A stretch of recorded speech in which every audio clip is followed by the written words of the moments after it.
Ah, well, it's stuck. I just started recording, so we have a special guest. Here he comes. My back itches. Oh, it's the label. Yay, so he got in it as himself. Yeah, I'm so happy, impressed, and Buddha is tilted. I'll be right back. Is that a Buddha? Oh, I know why. Ah. Oh, yeah, it is a Buddha. Okay. Yeah, the white thing was making it a puppy dog. Oh, sorry. The white thing was making it a puppy dog. Now it's a Buddha. All right. Hold on. I got to change my device here. Ah, yes. Hold tight. Hold tight. Can you hear me? Yes, we can hear you. I can hear you. Angela? Perfect. I can, absolutely. I think it's actually a couple of songs. The Andrews Sisters. That's where I went first, but then I think there was others, so yeah.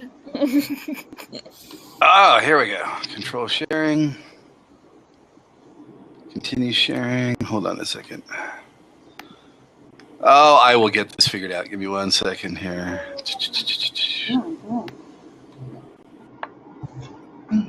Hello. Okay, preferences. There we go. Hello. So. All right.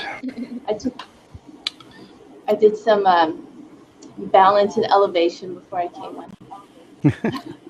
Essential oils. That's an interesting combination. Well, I did one. I just smelled one, and I saw that I looked down and there was balance, so I just smelled that one too. That's why. Yeah. Oh, I know what I need to do. Hold tight. Okay. Have to go into my Mac preferences. Ah, he's a Mac. Is your Manicam open? Yeah. Yeah, because I started doing video training. And so I use Manicam to do like screen captures and hold on. So I need to switch my device. If you click on the little square box in the Manicam and select the camera. Oh, okay. This is our tech, our blab tech. All right, let's see. There's your balance. Balance, grounding blend. I put on my own blend today that was for the throat chakra, but I can't tell you what's in it because I don't remember. Well, do you know the name of what they called it? I made it myself. I made it myself out of the what do you call them? What is that other one that I've been using? Eden's Garden, and I used the from the online where we heard which oils were for that chakra, and then I just picked which ones kind of went together and made it. Cool. Worked. That's what I'm wearing right now. I'm going to put my favorite Epsom salt essential oil recipe. I'm going to put it right in the chat. It's lavender, and can you guess? Maybe. I'm not going to say anything. I actually saw somebody who had made exactly what you're saying that was at that fair. It was in a thing they had called As Seen on Pinterest. So I'm not going to say because I might know the ingredients because it's weird. What's your ingredients? Did she ever You didn't say? see? No. I put it. Oh, did I? Okay, lavender, rosemary, and peppermint. But you said, did you say it made salts? What makes the Epsom salt? And what makes them? You just put salts, right? Epsom salt. All I know is on this, as seen on Pinterest. 1 cup. As seen on Pinterest, they made Epsom salt stuff, and it had marshmallow in it. And so everybody was smelling it. It smelled really, really odd. I wouldn't use it for anything. Well, Epsom salt is also really good when you're trying to grow grass. So just throw that on your lawn. Roses too. Roses, if you put it on roses, it helps grow the cane. So what I used to do, I used to have a whole bunch of roses, and I'd use the Miracle Grow. The Miracle Grow would fertilize for the blossom, but the Epsom salts help promote more new cane growth. What's cane? Cane is, if you have one of them, where they have like the stem, if you have one go bad or break, it would promote new growth. So, wow. He's Cool. gone. We're finally talking about what? Oh no, our guest is having a little bit of He's still a what would I call superstar it? and ahead of the game, but He needs to try to just it's the refresh his Manicam. browser. It's the Manicam. I couldn't ever make it work with Blab. So remember, yeah. I didn't want to say that, but right. it could be more challenging than one thinks. But There he is. There you go! Yay! Yeah, sometimes when you change camera settings, you have to refresh the browser. Oh, now we don't hear you. Oh, great. Self. There we go. So I dropped out and then just came back in and when it asked me to select the device. Right. Yeah, I added you as a co-host so you could just come right in without us having to Oh, yeah. Oh, awesome. allow you in. Oh, well, thank you very much. So Yes, absolutely. Nice. Thank you very much. that way you'll actually get Now we're- emailed the video and audio from the lab also. That's right. So That's true. I'm getting ready to do a bunch of video trainings and so I'm getting ready to launch my brand, by the way. And I needed something to put my laptop on. So I got one of the, do you remember in elementary school, if you were in band, the elementary school music stands, the ones that they're black and they're really heavy duty? Right. Yeah. Makes a perfect laptop stand. Yeah. That's genius. And then it swivels really easily. And then Tilts. you can tilt it however you want. Oh, I should have done that. Like I have this exercise bike, and we got a thing to stick over like the bar thing or whatever, and it just doesn't work. Why not use a music stand? Yeah, Genius. I can raise it up and lower it down, and it's very sturdy. It doesn't You want to wobble. stand Or, up, you can. yeah, so if I want to stand up, I just put my foot on it, and then Nice. adjust it. Then I can, You did that. Of course. You did the dance before. That's right. That's right. So So go ahead. we have to introduce you here. Yeah. This is Gregory Downey, GREATitude coach, writer, musician, and I know there's more. Speaker and trainer. Speaker, thank you. Trainer. And Father, I'm a father of 7 kids. happy Father's Day in 2 days. Thank you very much. Happy Father's Day. Yeah, this month, well, actually last month, May 10th, we were married 20 years. Yeah. Awesome. So, and then our oldest is 16. Our youngest is just barely a year old. And then we have a 14-year-old, a 13-year-old, a 9-year-old, a 6-year-old, a 4-year-old, and then a 1-year-old. So we have 2 boys, 2 girls, 2 boys, and a girl. Nice. Yeah. I swear, I stopped at 2, Yeah. and sometimes I just think, I should have kept going. You know, if I were younger, maybe. I don't know. Really, for my wife, she would just get the feeling that there was, another child that she would kind of feel that connectedness. And I think only one time out of the 7, I received the impression that there was another one before she did, because we got to 4. We had originally talked about 4, and that was going to be the magic number. And then we got to 4, but I really felt like there was another boy. And so Eli came along, but then my wife started feeling like there was another girl. And this is kind of funny. My mom, in fact, my parents are out here from California. They're my adopted parents. But my mom, she said she sometimes will say things and not very tactfully, but she said so Brenna's our youngest. She said, so Brenna's your bonus baby. And I kind of looked at her and I said, well, why do you say that? And she said, well, I just kind of figured, you know. And I said, no. I said, Sam was our bonus baby. And she kind of looked at me because Sam is our next to youngest.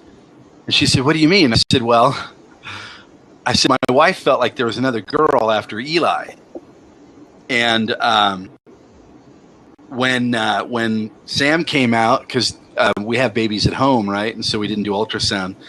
And when Sam came up out of the water, he had some apparatus that we really weren't expecting because she thought there was another girl. And when you get to know Sam, he has been a tease and a jokester from the beginning. From the time that he could walk, he'd see you try to come through the door and he'd go shut the door on you. always playing jokes. And so the way that we figure it is he was up there in line and he saw Brenna getting ready, right? And he jumped in line. And when he came out, he was like, ta-da! And Surprise! And so the night that he was born on 11/11/11. And he was born at about 10:59, 10:58. And my wife, Hillary, she was really trying to hold out to have him at 11/11 on 11/11/11 because we thought that would be like really cool, right? But it didn't work out that way. But you know, just from the word go, he's always just been a ham. Like we really feel like that was kind of his practical joke, was to let us expect a girl, and then out pops Sam, and then we both said, well, you know what that means, right? And even before she was fully recovered, she said, yep, that means we're going to have another. And so when Brenna was conceived, we were fairly certain that it was a girl. My wife had just a lot of spiritual experiences and a lot of connectedness that led her to believe that, you know, that it was going to be a girl. So when we chose names, Sam originally was going to be a Brenna, and we didn't even have a name for him. It took us like 2 weeks to name him. We just kept calling him Baby. And so when we finally came up with a name, we set the name Brenna aside, and we knew that, you know, when we had another girl, it would be Brenna. So anyway, that's the tale. I love that connectedness that you talk about. I've actually experienced it, and you just know. Yeah, you know them. It's like there's a knowing before they show up. Yep. So Randy, I don't know very much about you. Tell me a little bit about you. Where are you from? I'm in Everett, Washington.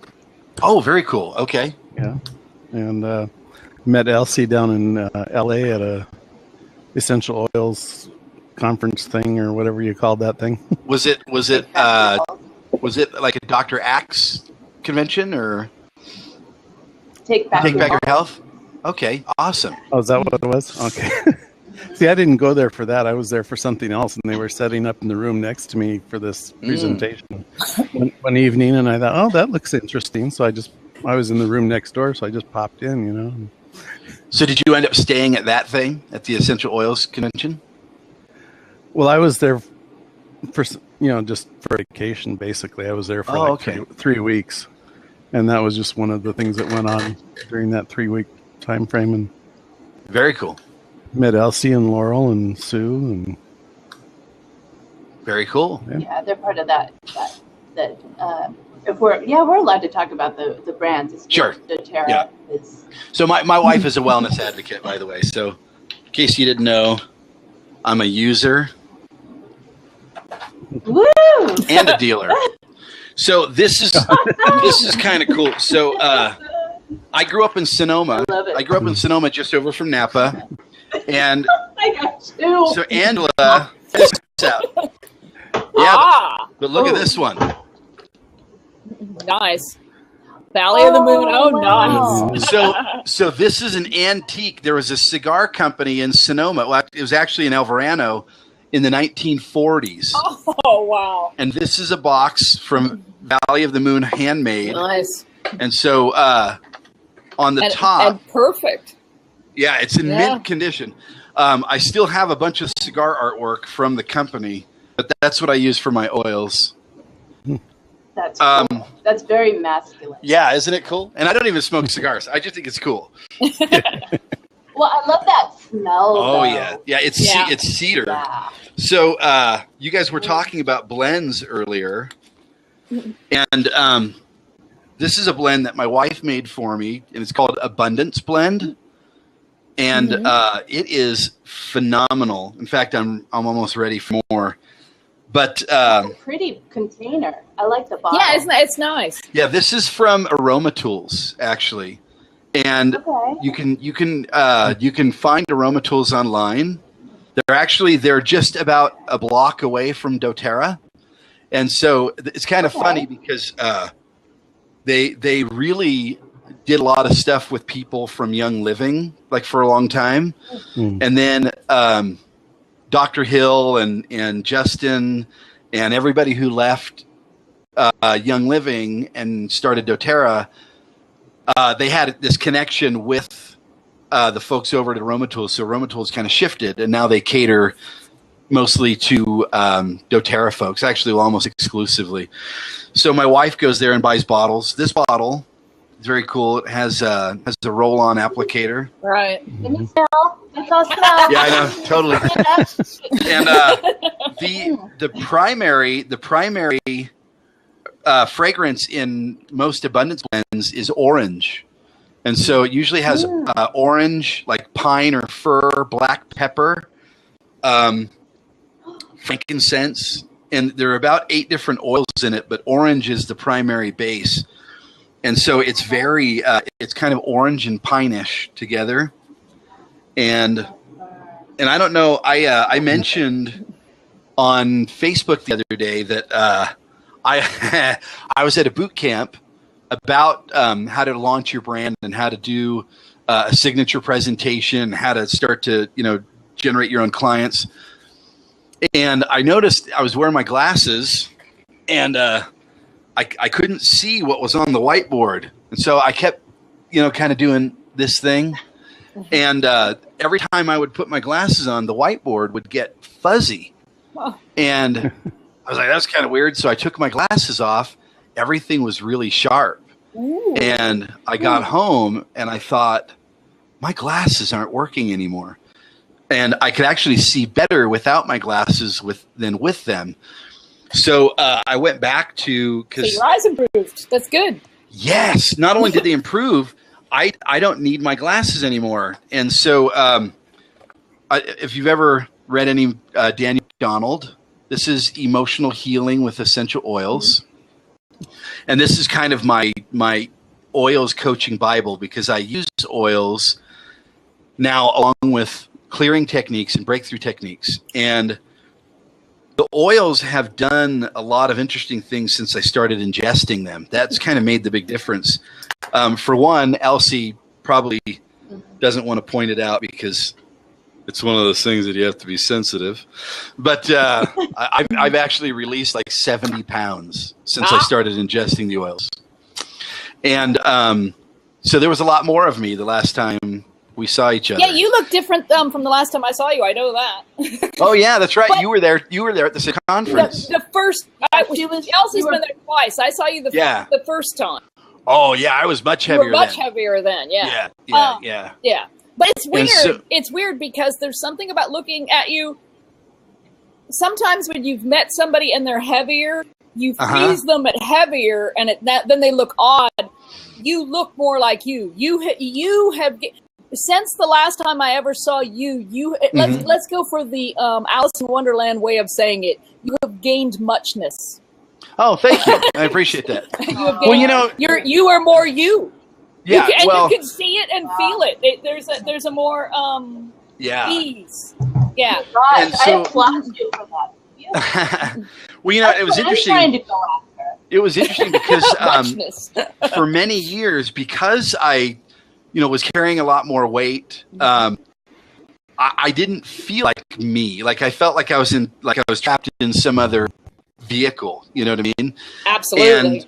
And so once I started ingesting the oils, things just started shifting. Like my desire to get in front of people and to share my message and to get out of my own way.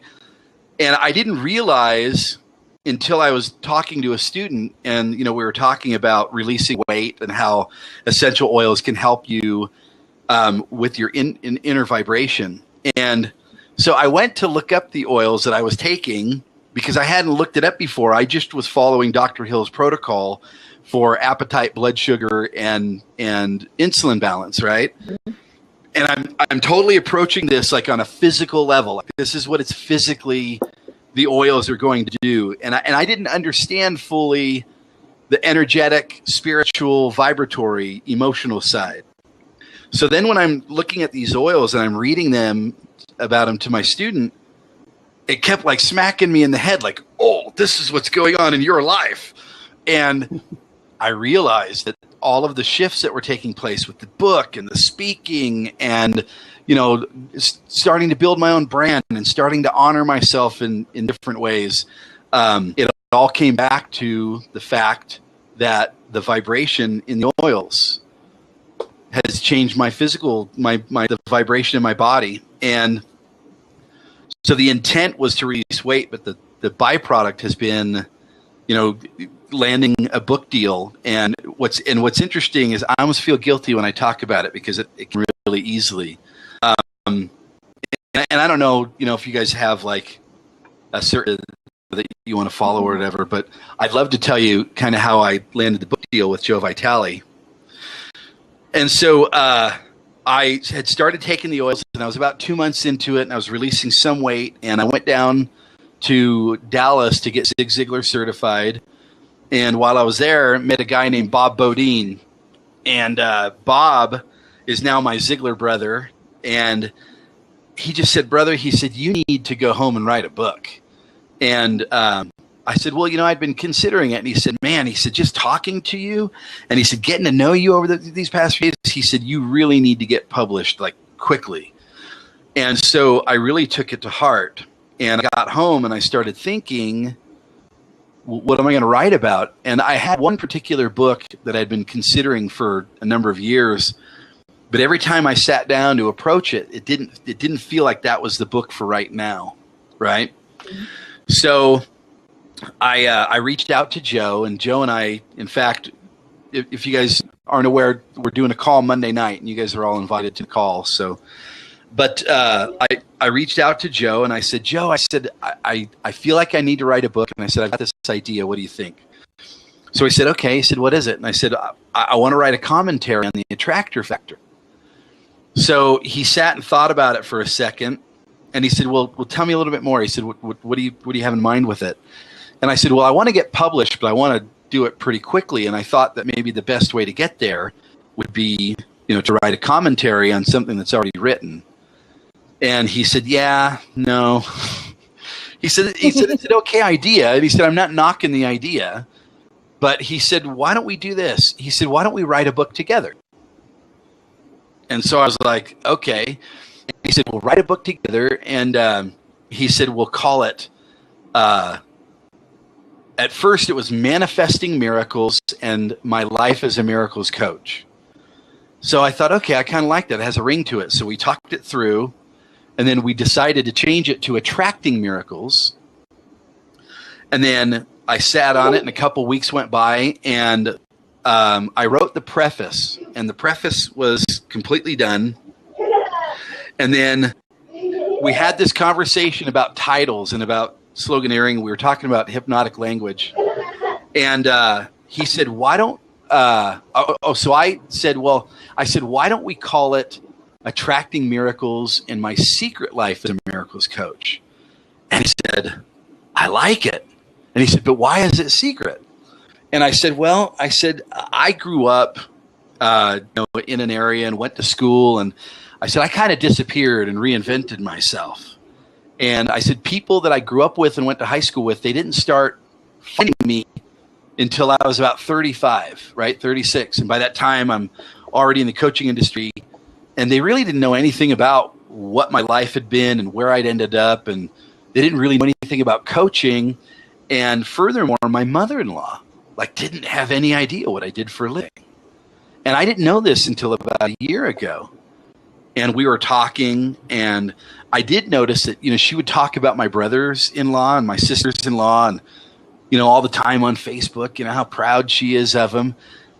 And, I guess it didn't bother me so much, but it bothered me a little because everybody kind of wants their mother-in-law to be proud of them. And she never talked about anything that I did. She knew that my family was well taken care of, and my wife and kids, and, we have 7 kids, and we're not in the poorhouse, and, those types of things. But she never really talked about it. And so one day we were having a conversation, and the idea of wealthy people came up, and she was complaining about something that had happened in their life, and their church congregation had gotten to capacity and split, and they ended up in one congregation, and a lot of their friends were in another congregation. And their congregation ended up having this pocket of people that were, fairly well-to-do, and she was kind of complaining. And I said, I think you have beliefs about rich people. And she said, yeah, you're probably right. And so I said, let's play a game. And then I took her through a clearing. And when I asked her to go back and remeasure her trigger to the limiting belief, there was nothing. It was gone. And then she looked at me and she said, that's what you do for a living. And I was like, and what was funny was she said, that could be really helpful for people. And I was like, you don't say. That's so cool. So, oh my gosh. Hence the title, Attracting Miracles and My Secret Life as a Miracles Coach. And that's how it happened. And so when Joe didn't know that I was going to try to land a deal on it. I don't know what he thought, if he thought maybe I would self-publish or vanity publish.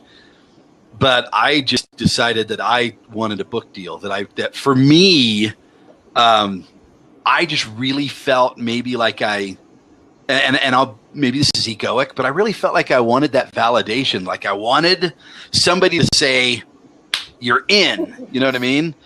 And so go ahead. If you wanted validation, kind of doesn't it have to be egoic? But that's okay. We are human too. Yeah. Well, because for a long time I'd had this fantasy about becoming a published author, and so when I finished the preface, I wrote the first 2 chapters, and I knew, like from previous research, that to get landed on a book deal, you had to have at least 2 chapters for nonfiction. So I thought, okay, now I can really, go to work at this. So did some research, and I found probably 40 or 50 different literary agents. Zig Ziglar's agent wanted to work with me, but I don't feel like he had confidence in the content, because it's much more metaphysical than Zig ever was. Zig wasn't very metaphysical, and this is very metaphysical. And it's my story, and in my story there's some stuff that's pretty heavy, and I think he was uncomfortable with some of the language because my dad said a lot of things that weren't nice to me, like he would take me out in the backyard and shoot me and bury me, and nobody gave a blank, and that I was effing, this or that. And so there was a lot of intense language that I think that some people, they're just not comfortable with it, because we like to believe that the world is a safe and, everything's happy in the world. And so, but I wrote the preface and gathered up, the number of people that I was going to query.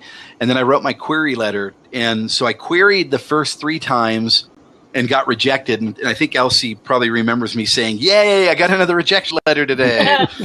And I think I actually saw that on your timeline as well. Yeah. And I felt like that was good, because then I'm closer to the person that it's meant for. Right. Yeah. So then I improved it a little bit. And then I made my second round, and I got more interest, but still nothing serious. And I remember looking at the letter, and the next change I made, I just changed 2 words. I changed nails to emotional nails, and I changed the word box to the word coffin.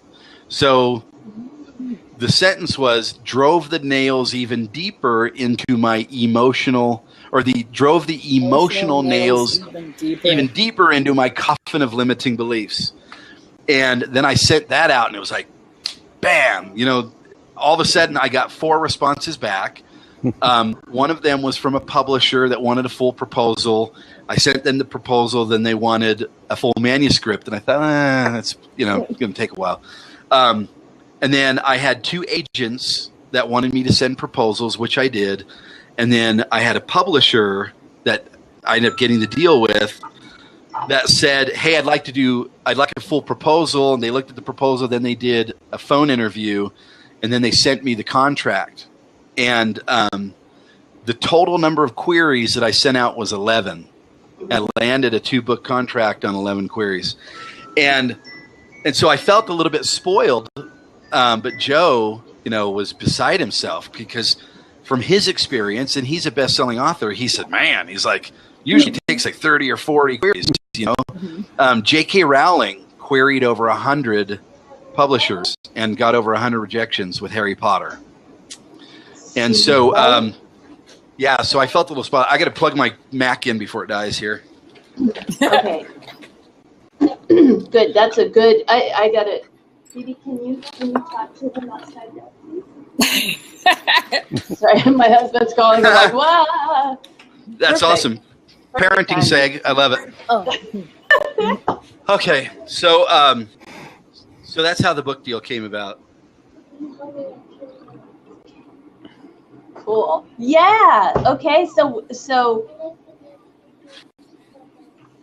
thank you, sweetie. So so what's next on the book front? Is that how you yeah. So I'm just getting ready to move into the 4th chapter. Chapter 7 marks the end of my writing, and then Joe will write chapter 8, and then he'll also write the foreword. This is so exciting. I'm beside myself. The way that the book is laid out is there are 5 miracles, and the 5 miracles are the steps of the law of attraction and kind of how the steps showed up in my life. And then chapter 6 is putting all the steps together. So I outline the steps in each chapter, then I put it all together kind of in a dot to dot. And then chapter 7 is how I became a miracles coach. And then Joe will write chapter 8. It'll be called Miracles Coaching. So it'll go My Life as a Miracles Coach, and then Miracles Coaching, and it's just an 8-chapter book, and that's it. And then, and because it's a 2-book deal, I haven't decided what I'm going to do yet for the next book, but I have some ideas. And this is good because you guys are probably a good panel of feedback. So the title that I came up with, and I always chuckle when I think about it, because it's kind of an Oscar Wilde moment. When Oscar Wilde was going from, I think it was Austria into France, they asked if he had anything to declare, and he said, only my brilliance. So the title is, If You Can't Join Them, Beat Them, A Misfit's Guide to Winning at the Game of Life. If you can't join them, beat them. A Misfit's Guide to Winning at the Game of Life. So a couple of people said, yeah, that's probably a little harsh, like if you can't join them, beat them, because it's like competitive. And so I think maybe what I'll do is start a series called A Misfit's Guide, and then A Misfit's Guide to Winning in business, A Misfit's Guide to Winning in relationships, A Misfit's Guide, because everybody at some point feels like a misfit. And what's interesting about it is they generally feel like they're in a minority, right? They're the only one. And when I talk to people, like 80 to 90% of people feel like a misfit, even though they think that they're in the minority. So even though there's a broad audience, what I think has appeal is that a lot of people will look at that and think, oh, he's speaking to me. Mm-hmm. And so I think that's the next front is A Misfit's Guide. And then so I think the foreword or the preface will be called If You Can't Join Them, Beat Them. and that'll be kind of, that'll be what's on the inside cover. Because you know how a lot of times on the inside cover there's like a little blurb that has its own title. And I think that's probably what I'm going to do. So anyway, so there you go. Sounds very cool. Yeah. So are you gonna keep doing coaching one-on-one? Oh yeah. So can I say this? So the book that I'm writing now is actually going to be the segue into me becoming an Achieve Today partner. Ooh. And you would be the only one to know if you could say that. Yeah, well, so we're already talking about it, and so because I talk about miracles coaching, obviously the book is going to generate potential candidates for miracles coaching, but rather than me, being the coach, they'll be working with the coach based on what they learn and wanting to master the things that I talk about in the book. So it's a partnership between Joe and I and Achieve Today. And then when Misfits Guide comes out, that'll be its own coaching program. And so, I'll come up with a title, and then, but I am going to start doing things where I'm building my brand, the GREATitude Coach. And so if people want to work one-on-one with me, that's a different deal, right? And so if they want to go through miracles coaching, that's kind of its own thing.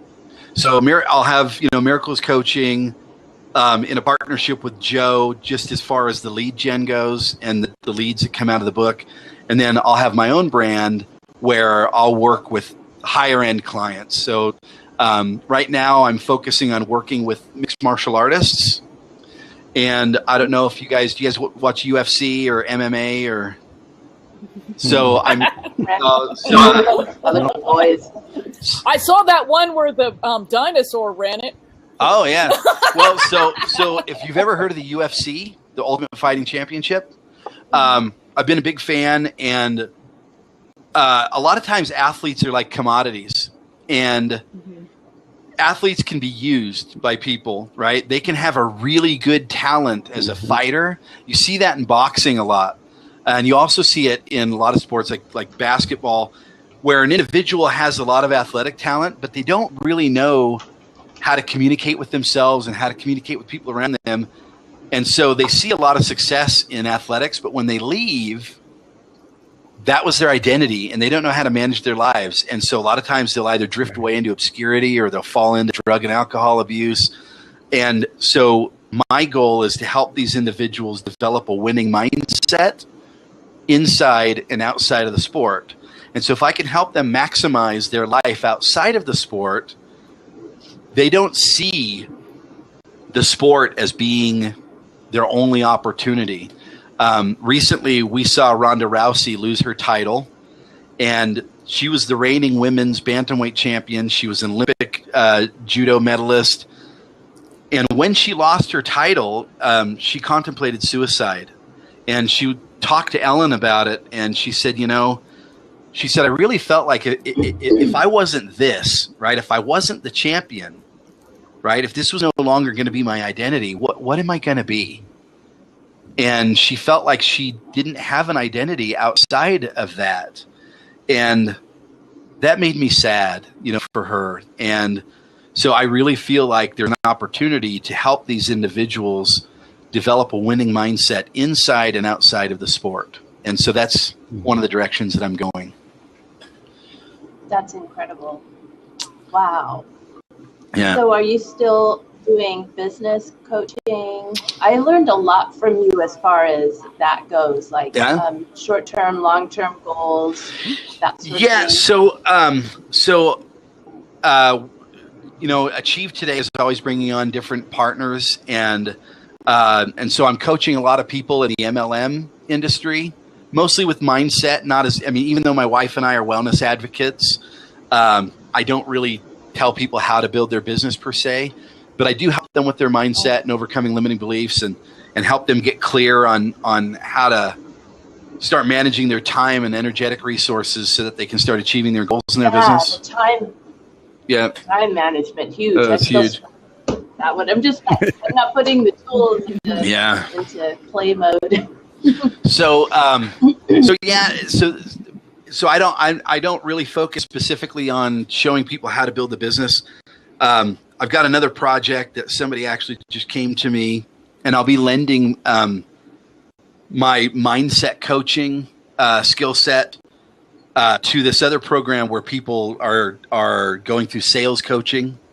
You guys probably see Tiffany Peterson around. Do you guys know who Tiffany is? Oh, okay. Well, she works with a lot of doTERRA folks here in Utah, and she does a lot of high level sales coaching with people, like how to get more enrollments. And so we're doing something similar to that, how to do conversational selling.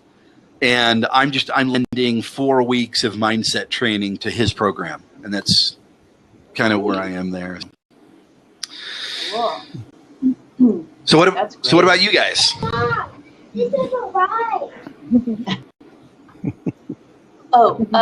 know that Angela is working on a couple books. Awesome. Right?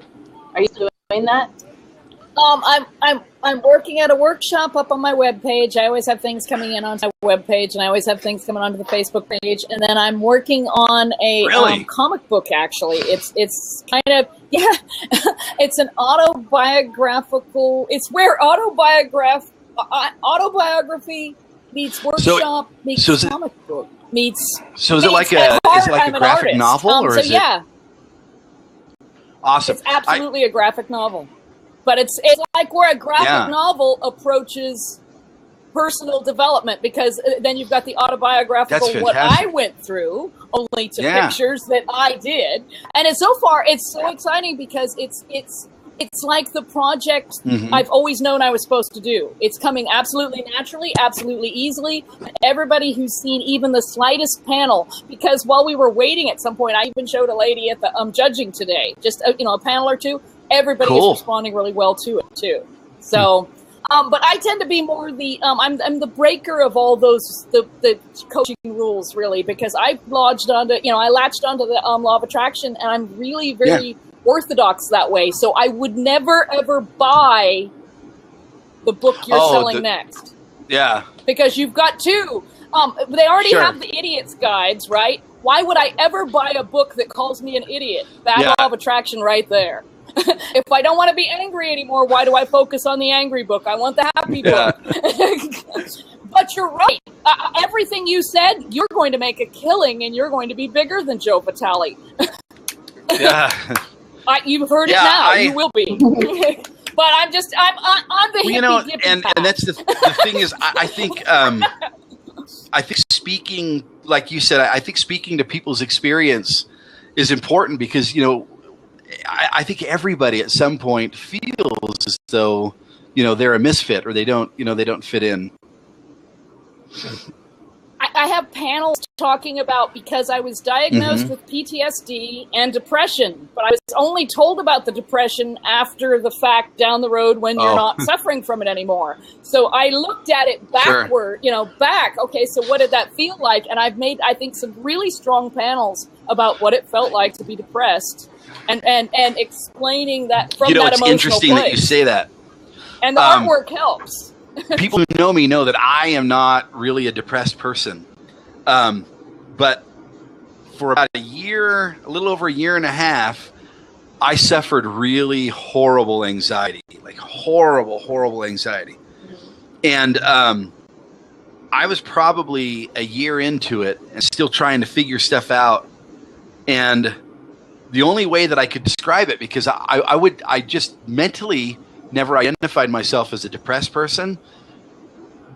So I just said I really started to get bummed out. Like I was just bummed out. Like I was thinking about how things were in the past and worried about how things might be in the future. And I was having a hard time living in the present. And it was creating like horrible, like I was having like 8, 10, 12 panic attacks a day. Go ahead. But like the depression, mine didn't have anything with being. There was no way I would ever have thought I was depressed, because I didn't think I was sad. There was nothing, it wasn't like that. It was a loss of being effective in your own world. I would go outside and simply try to dig a hole in my garden to plant something, and I couldn't do it. And I mean, and you had done it. And rather than persist and do it, I would just give up. And I'd go ask somebody else. I'd say, you know, I want to dig a hole. I can't dig this hole. And they'd just end up doing it for me. And I ended up having so many things that I was letting go of that way because I was just losing effectiveness in my own life. But I didn't, you know, I didn't think of myself as sad, depressed, or anything else. I was chalking it up all to you just getting older. You were just getting older. No, I felt that way. Things that I liked to do, things that I, you know, used to be inspired to do, I was not feeling very driven or inspired. Like, I think during that period, I don't think I picked up my guitar one time. I just was really... Yeah, and I want to talk to you about that, too. Yeah, I felt really kind of bummed out. And I caught myself. Like, I caught myself feeling that way, and I thought, oh, my gosh, this is not me. Like, I need to do something different. And so the first thing that I started doing is I started going out and taking walks. And I know that that's probably... an odd way to approach it, but I started going out and taking walks and just enjoying being outside, right? Enjoying not confining myself to a space that I felt I could control. See, I started, like, all of my life started shrinking to accommodate the anxiety. And I decided, okay, I've got to start expanding my environment. And so it started with just going out and taking walks and just getting out and doing more, so that my amygdala could start to reset itself, so I could see that, okay, the world is a safe place. In fact, it's a really cool band. The world is a safe place, and I'm no longer afraid to die. Okay. Yeah. Should be able to remember that one. They're a newer band. And so, but that was kind of like, you know, what I was going through. Okay, the world is now safer, and I'm not, like, you know, I'm not afraid anymore. See, so when I reached that point through the different things I did, that's when they said, oh, and by the way, you were also depressed. And I'm like, oh. And so then I thought back, and I remembered the thing with the hole, and it was actually literally when I was digging a hole going, wow, okay, so when I couldn't do this, that must have been it. And then I could move back into that and say, oh, yeah, you know, that was a shitty place to be. Well, I wanted to ask you too, Gregory, what books are you... So here's my wife. Hi. Nice to meet you. So the Misfits. No, I'm kidding. Yeah, she's just coming in to get a kiss. Aw, that's so sweet. You see? Love. No more. You are an inspiration. Love is... But I'll tell you what. My biggest failing for probably the first 15 years of my marriage was I didn't know how to be fully vulnerable. Like, I didn't understand emotional safety, and I didn't know how to let my wife, like, see the raw, weak things. And I always had to be on, you know, I had to have my game face on. And so it just, the emotional communication wasn't always there. And when I learned the power of vulnerability, it added a whole different dynamic to our marriage. But it took 15 years. And so, well, I shouldn't say 15, it took about 14. And so the past 6 years have been really good. So you just did it evolve slowly, like little steps. Yeah. But that I'm part, like that. I have a hard time. Yeah, that part happened pretty fast, because one of the things I realized is that I talk about this in my book. Growing up the way that I grew up, in the environment that I grew up in, I was programmed to believe that vulnerable feelings were a bad thing. And so I learned to shut them off. Like, my father condemned me. Even as a small child, if I cried, I was condemned. I was shamed into not crying, or to believe that crying was shameful and that feelings were shameful. And so the way that I dealt with the things that I should have been vulnerable about was through isolation.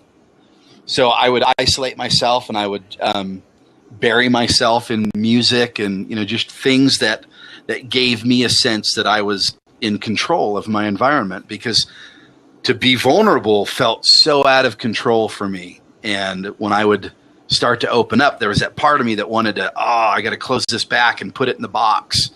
And it took about 2 or 3 months. But the way that it felt, like, if you can imagine standing on the train tracks, having a schedule in your hand, knowing that train's coming, and just standing there going, okay, run me over. And but doing that over and over and over is how I learned to be vulnerable. Wanting to hide, but staying and learning, because part of me, I think, never learned. And I don't know, I don't think I had a detachment disorder. Maybe I did. But part of me learned that, to make solid eye contact for an extended period of time and just allow myself to be flooded with whatever I was going to feel, and to communicate with my eyes and emotions, and not have to say anything, not have to fix anything, just to be present. And that was the thing that has made the biggest difference in my marriage. Yes. I have a question. First 9 years of life. Oh, yeah. What was your environment like? Meaning apartment, house, country, city. So I become really interested. So growing up in Sonoma, you know the geography. So so my grandparents lived in Shellville, in between Sonoma and Napa, and they had a dairy farm. And I spent most of my weekends on the dairy with my grandparents, and it's an Italian family, and so it was chaotic, right? Everybody's loud, and everybody's kind of in everybody's space. Yeah, it was the country. But still, Shellville's pretty much country. And then my father's house was on the border between Sonoma and Boys Hot Springs, and so it was a neighborhood with mostly older folks. Very much. So it wasn't like San Francisco. It wasn't like the Bay Area. It wasn't even as big as Santa Rosa, right? So it was fairly rural, small town, right? But it was just chaos. My dad drank a lot, and he used a lot of drugs, and he was just like angry all the time and verbally abusive. And so the only time I ever felt safe was when I was away from the house. If I was at home, there was no sense of safety, no sense of place. My dad used to always tell me, or my father used to always tell me, that I didn't live there. I was just visiting. And so that was the way that I grew up. Yeah. I have another one. So during that time period, because of where I'm thinking and what I'm beginning to notice when I ask people this, and it was actually talking with Araya that first made me think about it. Hours spent alone in a given day during that time period. My stepmother said that I would spend time in my room having dialogue between my toys. She said that, like, she'd always walk by my room, and I'd be in there, and I would be, my toys would be having, be making conversations and voices. It's no wonder I'm a voice actor today. But from as early as I can remember, I was always making voices for my toys and just doing imaginative play. And so as a parent today, if you come to our house and you go into our family room is two things. It's a place to expand ideas because, we have thousands of books. It's kind of our library. And then we have a trunk that sits in the middle. We have a couch that's a horseshoe. Ooh. And in the middle, there's a trunk, and the trunk is full of costumes. Oh my gosh, that's a place. Angela. that's where our yeah.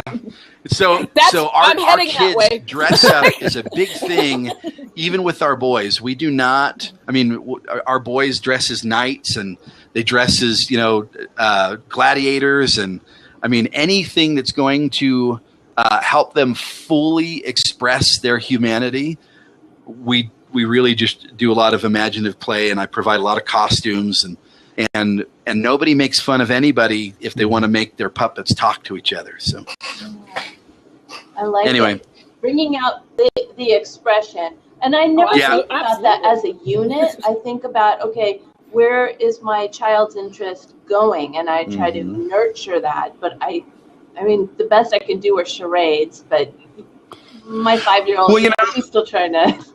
Well, what happens when you start, believe it or not, so our 1-year-old, and you'd be surprised at how kids model. My 1-year-old found a walkie-talkie that's a toy walkie-talkie, and she picks it up, puts it up to her ear, and she nods and she giggles because that's what she sees, talking on the phone.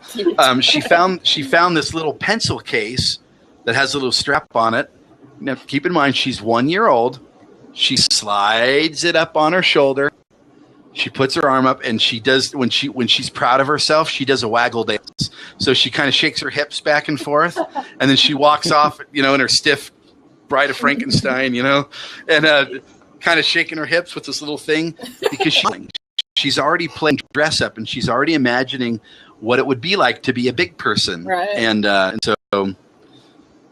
so kids will lead the way. Okay, cool. What's that? And do you guys dance together? We do. Yeah, dancing. One of the things that I do with my littles, I can't get my bigger kids to do it yet, but we do something called it's called Super Mind Yoga, and Super Brain. Sorry. So you reach over and you pinch one earlobe, and then you pinch the opposite earlobe, and you take a deep breath and kind of go down into a squat, and then exhale on the way up. And what it does is it balances your energy fields, and it's doing about 3 or 4 of those is just as good as doing 10 minutes of mindfulness meditation. Ooh, oh, you're just a life changer today. And it's great. And little kids love it. I like that one. I will say that I'm taking notes, and it's probably the first time I've done it during one of our labs. You're gonna make me blush. I'm teaching my kids about mindfulness. Good. Oh, awesome! What is that called? Go Zen? Go Zen. Can you hold that? Sure. Say mindful minute cards. I love that. I like the kid. I like the kid with the mohawk. Yeah, you would. I went with. So did you see the pictures of my girl's hair? I did not. Pull up. Oh, I love that. Yeah. So pull up Facebook really quick. Okay. And then go into my photos, go to albums, and then go to mobile uploads.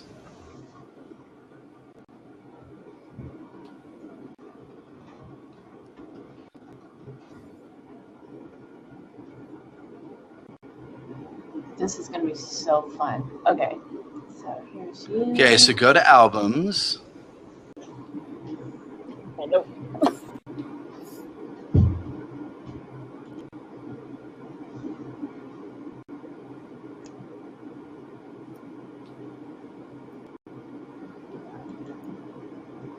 Okay. You're so beautifully patient. Oh, technology and I don't get along very well. It's slow. Technology is exactly no, we just where don't. it needs to We be. just don't get along. I wish I was. I'm in photos. Oh, the hair! Wow. It's adorable. It's adorable. So, adorable. Inspiration. So Lila in the Batman hoodie.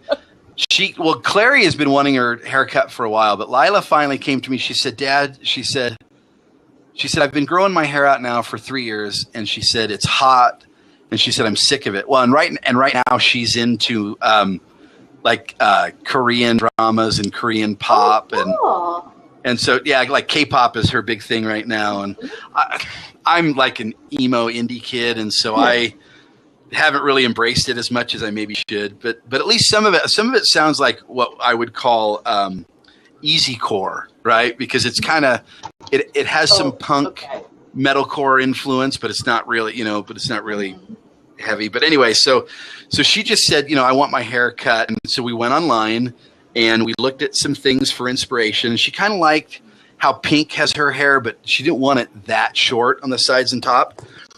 And I've been cutting my own hair and started cutting other people's hair in about 94. I haven't paid for a haircut since.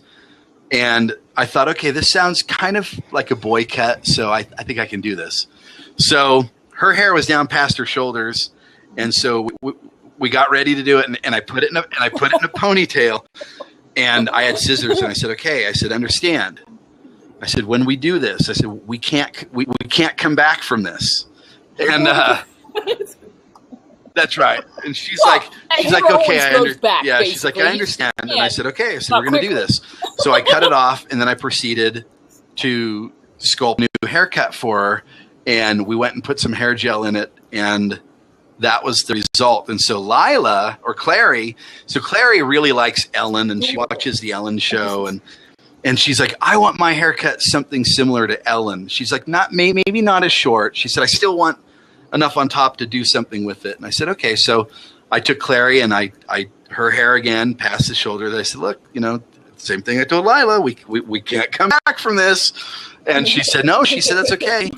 And the interesting thing is when we got done doing her hair, she likes to do her hair more than Lila likes to do her hair, right? I mean, Lila knows that she's got to do her hair. It's not going to look the same. But Clary likes going in, and she'll redo her hair 3 or 4 times a day. And she'll do it, so some of it's this way and some's that way. And she experiments with it. And they both absolutely love their new hairstyles. So cool. See, my mom got really ticked off, and she did not want me to touch my hair. She wanted it long, and so I kept, rebelling and being angry. And finally, I just went and did it. And I got the spiky. I felt it.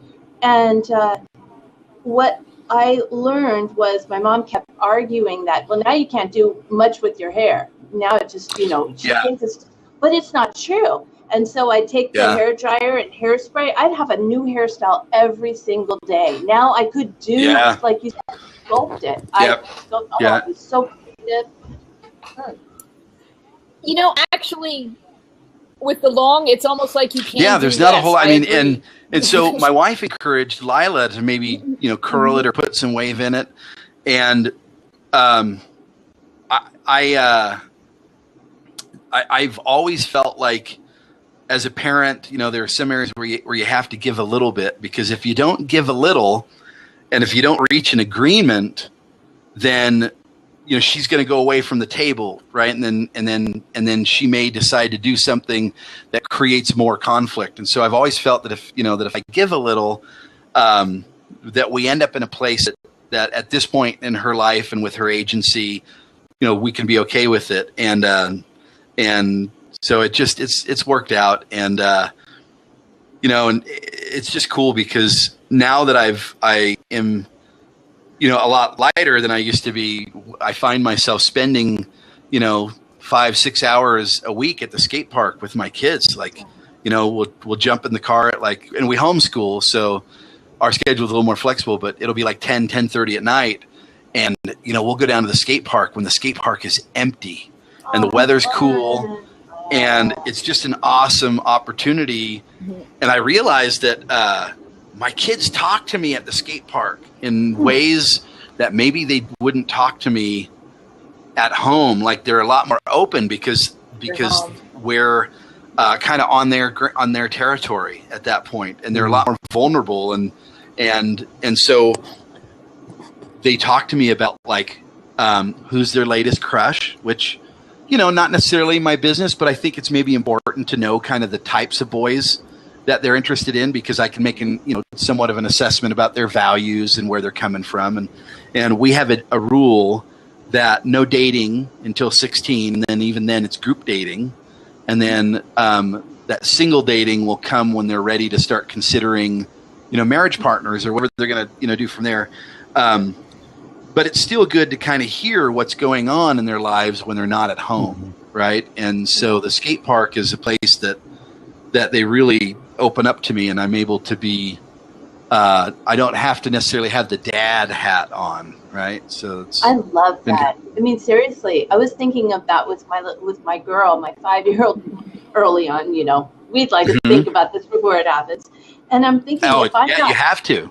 right? If I'm not there, and if I'm not there for her, she's going to go to a friend and get advice from an underage person that doesn't know. That's right. Well, and what's going to happen is that person is going to tell her. Oh, did we all freeze? Yeah. Whoa. Okay, Randy's totally gone and Elsie's so the big and I've considered that and what that person is going to give them is advice through a similar lens, which you don't necessarily want to have happen. The other thing, we lost Elsie. Oh man, that's right. I can still hear them. It's you and me, babe. Nah, they'll come back, baby. We're actually just going is that maybe why it dumped him? Oh, okay. No, it doesn't. No, it doesn't do anything like that. Well, I think with Janine, we've almost approached 2 hours once. Oh yeah. So yeah, I could see that happening. Yes. It just kept going. You guys coming back? Okay. Yeah, no, I remember completely. So I'm going to jump out and do a bio break real quick, and I'll be right back. Okay, works for me. You guys, I never ate lunch and I'm hungry. Okay, well.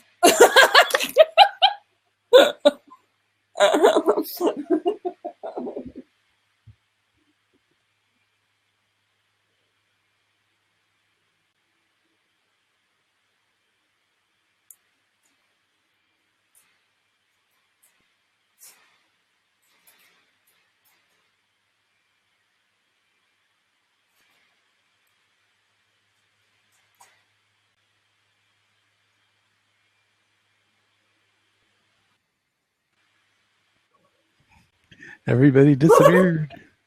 Randy's back.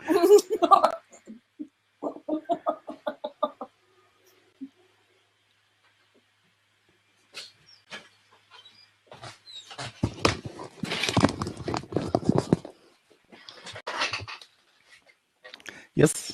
Do we have audio? Oh, awesome. Okay. It was just so quiet.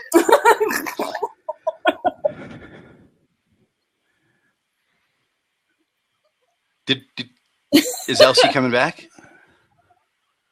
I don't know. Just be like her, not to. Yes. Should have egged her in. So, Randy, are you always from Washington, or were you from somewhere else? The first 13 months of my life I spent in Montana. Oh, awesome. What part? I was born in Chester, Montana. So Chester, that's up by Helena, is it not? It's on Highway 2. There's Joplin, Chester, Turner, Redlands. Haver's about 40 miles south. Right, because Haver's out toward is it hold on. Oh, what's it called? I had a brain cramp. But a friend of mine still lives up there. He's actually near Helena, but he lives out east of Helena. What's it called? Yeah, it's called Montana. Big Sky Country. Big Sky Country. Yeah, exactly. And then Angela, you grew up in Calistoga? Okay, and you went to Calistoga High, you mentioned? Yeah, Calistoga Elementary and Calistoga High. And then you went to UC Davis, really? What did you study at Davis? Oh, that's right. We had talked about that because, English. Okay. And then... right. Well, but I thought it turns out, it's kind of funny, when you start thinking about the trajectory you're aimed at, since 11, I've kind of been aimed at a writer, but it really turns out I'm kind of more of an writing artist. Goes with art, though. Hence the comic panels. And yeah, I always meant graphic novel, but it's easier to tell most people comic book. So do you live in Napa now? Really? Wow. Yeah. So do you have you heard of the Lucky Penny theater company? Do you go out to theater? I have actually. Yeah, It's right near my work. So Taylor Bartolucci, who started Lucky Penny, she has an older sister that I dated all through high school. Their parents own, well, it used to be Mont St. John, right at Old Sonoma and 121, and now it's Madonna Estate again. Mm-hmm. Yeah, but that's so she and I, we were on again, off again all through high school, but. Yeah, the only one I've talked to from Lucky Penny though is Dan Menez, and he used to be the chief of police here. And he's big. Oh, he's big in community theater. I was just teasing. I think I can.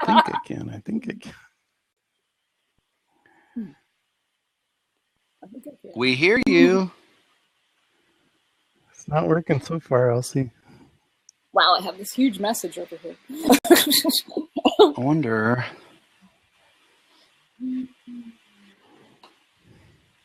Actually, I probably should move.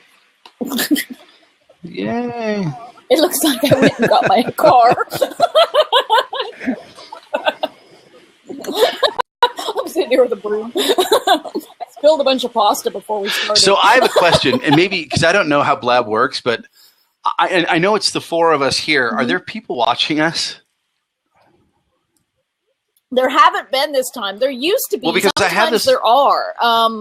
But it is useful for the replay. But no, I have this little thing down at the corner of my screen. Yeah, there's like 43 people. You. So.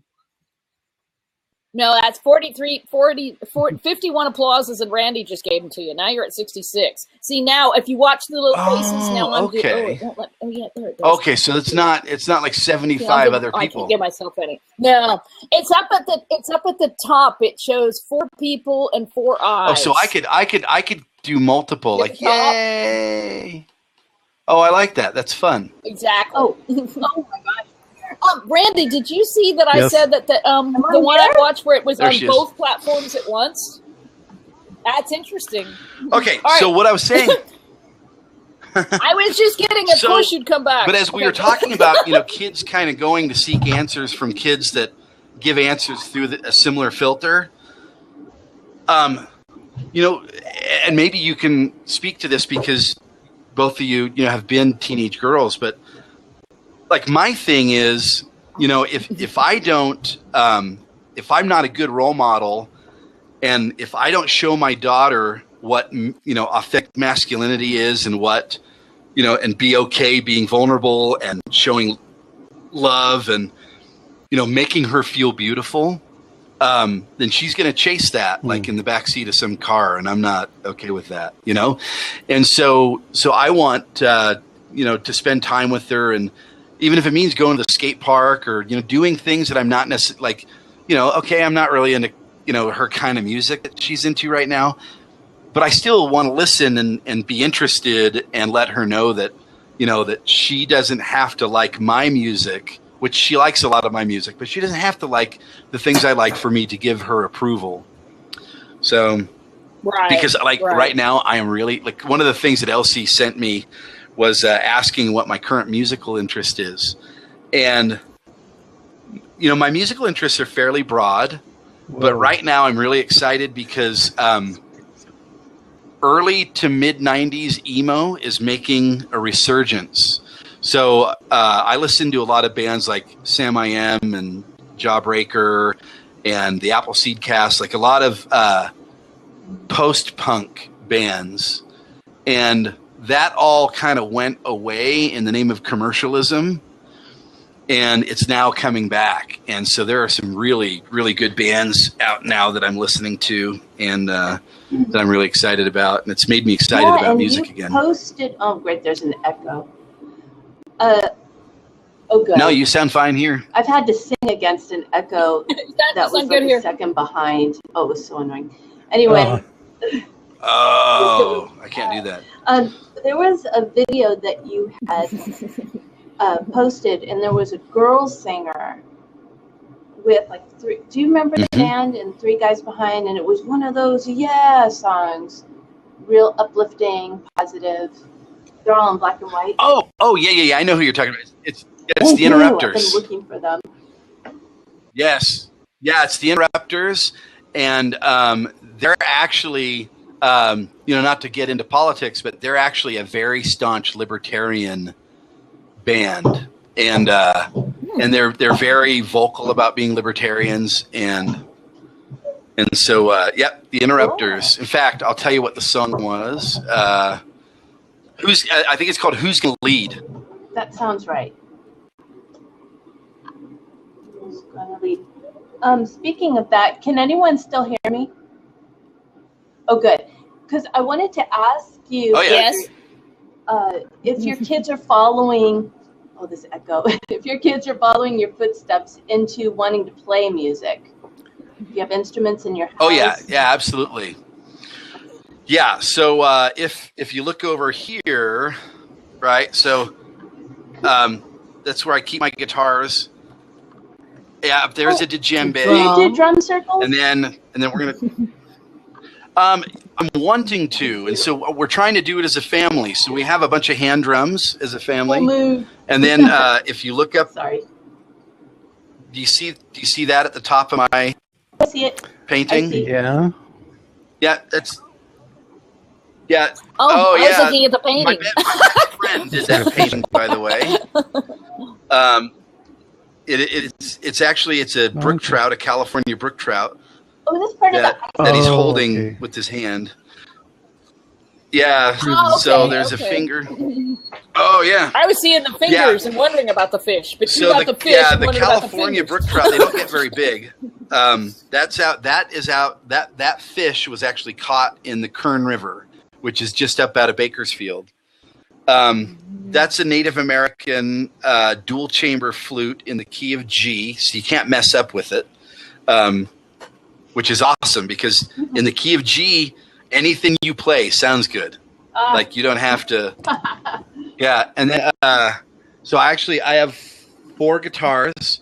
I bought an electric piano it's a Yamaha. It's like a GX something, and actually moved it up to my son's bedroom because he's shown the most interest in piano. So I thought, well, let's put it somewhere where he has access to it. My daughter Lila is interested in guitar, and she also wants to take voice lessons. So even though we homeschool, we're going to send her next year. She's going to a high school for the performing arts, just half a day, 3 days a week. So we're going to send her to do voice. And then my oldest son, if I can get him to come in here, hold on one second.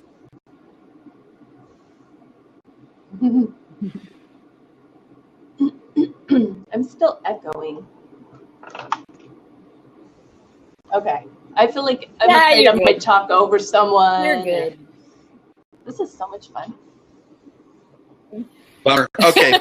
So I was my oldest son plays the ocarina, and he was very inspired by the video game Zelda and the Ocarina of Time. And so he plays the ocarina, and then my daughter Clary is learning piano as well, and my other 3 children are a bit young. They're not. They like to listen to music, but my 4 oldest are the only ones that are really interested in playing music at this point. Are you going to teach guitar to your kids? Oh yeah. Whoa. Yeah. So I'm working with. So my daughter Lila wants to start taking. She wants to take voice, but she'd like to play guitar as well. Kind of, she's inspired by singer-songwriters like yourself, and so she's really excited about the idea of being able to write her own music and perform her own music. So. Cool. She loved your "I'll Be Home for Christmas," by the way. Aw, say thank you for me. Yeah. Thank you. Yeah, absolutely. So do you have access to like a recording studio there at home? Yeah. Yeah, I have a voiceover studio upstairs that's just off of our master bedroom. And it's basically a quiet chamber. And so that's where I do all my voiceover work. So when I get a voiceover job, I just do it from home. Oh my gosh. And then you're going to do an audio book then, right? Oh, yeah. Yeah. So that was actually, in fact, when the publisher sent me my publishing package, one of the things is they like to have the audiobook done within 90 days of the print release.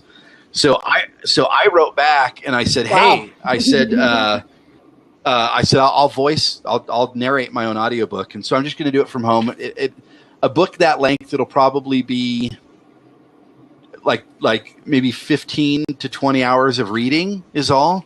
And then I'll just go back and I do all my own engineering and editing and stuff. So that's really easy.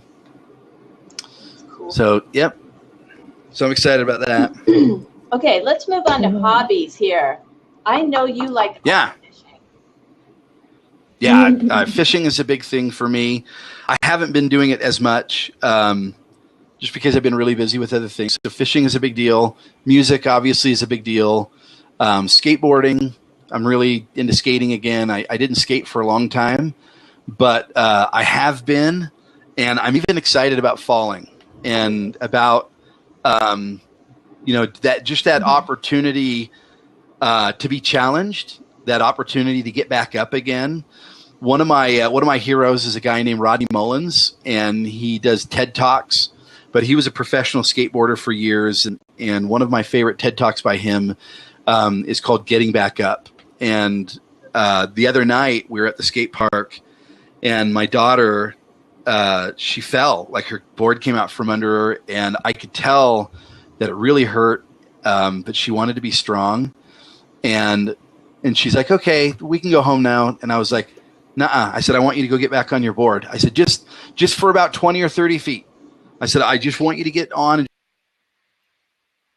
20 or 30 feet. And she's like, why? And I said, because I said, when you're in a state of pain and you're considering the fact that falling on that skateboard is what caused that pain, I said, the best thing for you to do right now is just to get back on and just ride for 20 or 30 feet, and then we can go home. And I said, because otherwise you'll start to develop avoidance, And I said, so just get back on your board and ride it for just a little bit, and then we can take off and go home. But so right now skating is reminding me of a lot of lessons, and this may sound a little bit sadistic, but if I fall and I hurt myself and I get back up, it reminds me that I'm human, right? And that I can feel. And it reminds me of being, human, that even though it's painful, that I don't have to suffer, that I can feel pain and it doesn't have to be suffering. It can be a positive experience. I've been working on that myself. Yeah. If I hurt, like I run into something, I really just sit with it. Yeah, it's a reminder. Sorry, but yeah, I can't hear an echo here. Right? You're good, you're fine. But it's all up here, the pain and our belief system of how much is this really hurting. Mm-hmm. So I'm still working on that one. Sometimes it really hurts, and I'm like, oh gosh. Okay, recipe share. Favorite recipe to make with your family.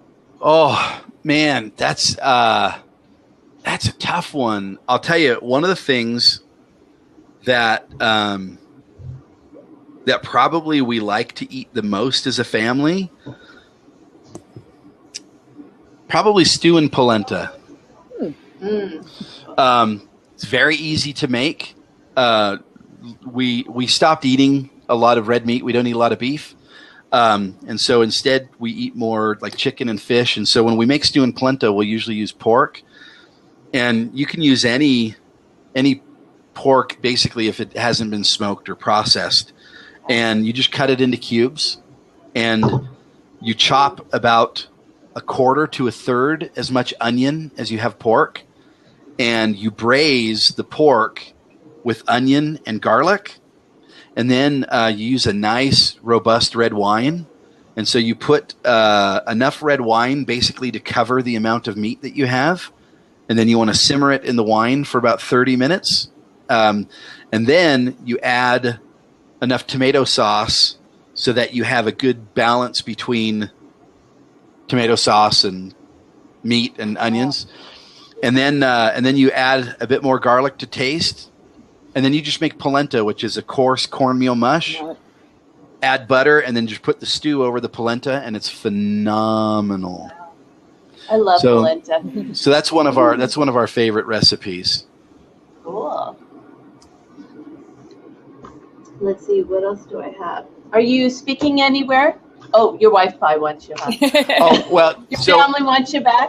Yeah, in a little bit, we're headed to a family picnic. So I got people coming over in a little bit. I know it's Friday night. Sorry, guys, I just love you so much. No, you guys are awesome. We're watching. Oh, it's not really a very appropriate movie for coaching because I understand it has a lot of cussing in it. Deadpool. What is it? Deadpool. Oh, okay. Mm. Haven't seen it, so but I've heard. You know, I like comic movies. I like some more than others. Like I haven't liked the X-Men movies as much. The X-Men is really gone down. Yeah. My favorite lately. Ant-Man. I love Ant-Man. Ant-Man was awesome. Wasn't it? Okay. Oh yeah, that was great. That was fantastic. So you're talking about the kids movie, right? Or no, maybe I don't know. It was Ant-Man. Yeah, maybe no. You know what? I was thinking of Ant-Boy. Oh no, I'm thinking of actually the one that is one of the superheroes. He ended up in the Avengers, but Ant-Man is a good movie. Oh yeah. So you know what was really good, and I've actually taken several of my kids to see Eddie the Eagle. It was really good. Was it really good? Oh, I remember the actual Eddie. Yeah, I remember that. And then the other movie that I saw recently that's phenomenal. In fact, Joe and I were talking about it on not our last call, the month previous, I think, but it's called Little Boy, and the kid that played the main character should have gotten an Academy Award. I mean, It was phenomenal movie about the power of law of attraction, about the power of belief. Mm-hmm. Speaking of which, Doctor Strange is coming out. And if you've seen the trailer, it's all about creating your own reality. Absolutely. Okay, now you're picking my interest.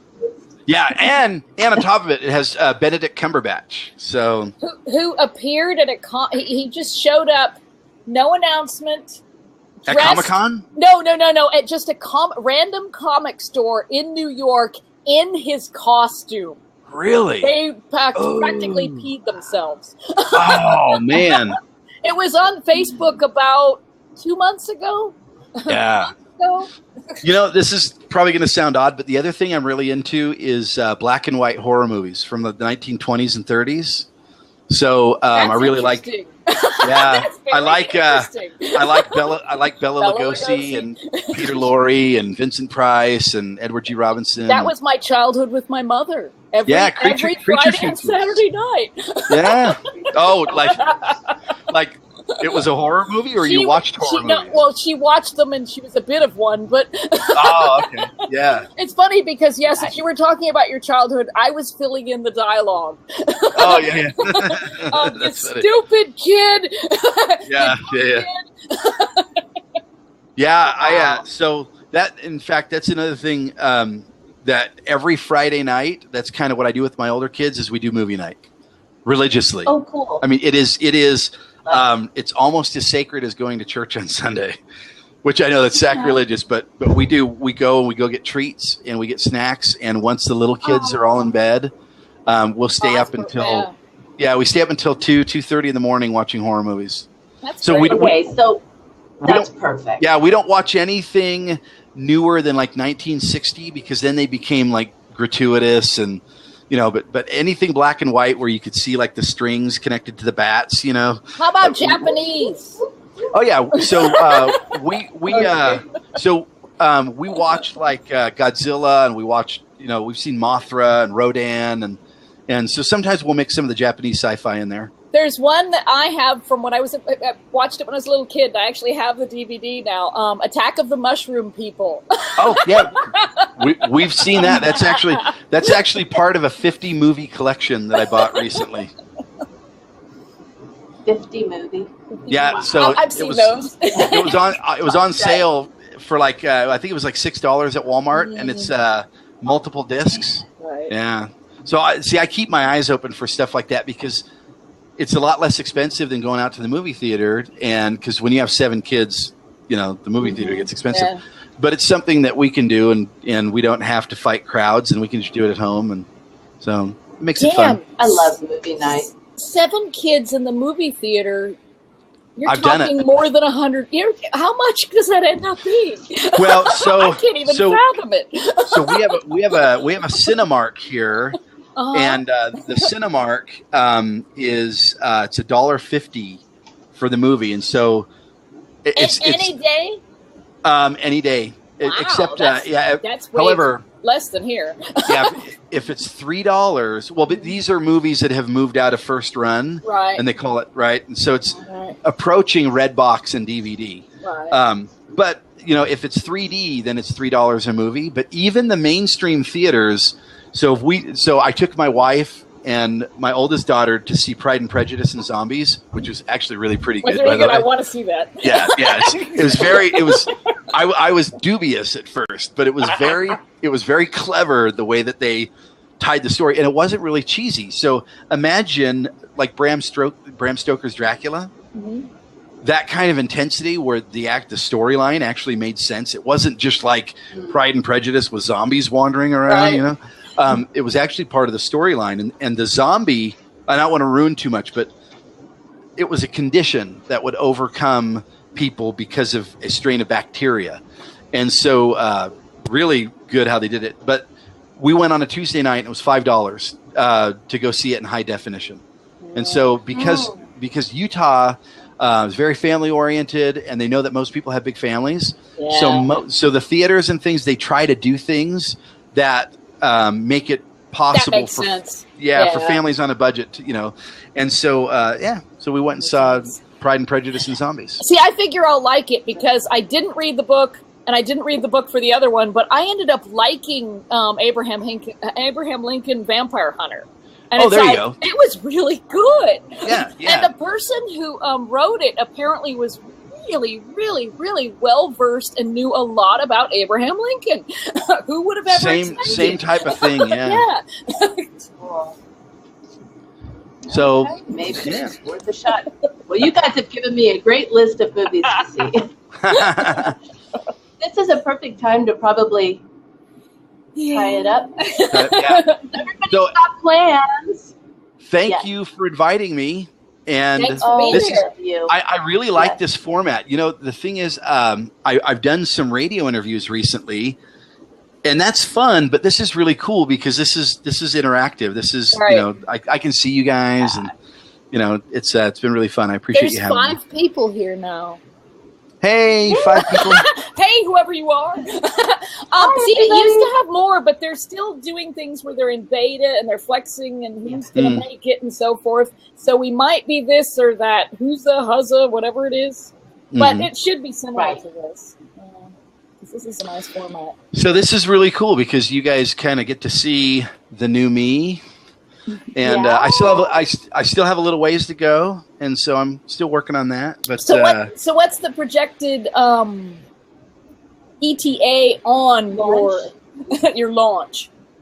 Oh, so I want to launch my brand by the end of this month, and then the book will be out in fall. So 13 days. So I'm still looking for a venue. It may not happen right at the end of the month, but it'll be no later than the second week of July. And so what I'm working on my signature presentation right now, but everything else is in place. And then I've arranged my schedule, so I've got some slots to do one-on-one with individuals that I'm just going to take on as my own client. And so what I'll do is I'll be coaching, my regular coaching schedule Monday through Thursday, and then I'll be taking my own clients on Fridays. Wow, cool. Yeah, yep. So that's how it'll work. So anyway, again, thanks for having me here. This has been fun, and I appreciate the invite. And you guys have a great weekend. You too. Thank you. You too. Hugs all around. Have a great weekend. Bye. Appreciate you too. Oops. See ya. Bye. Bye, Elsie.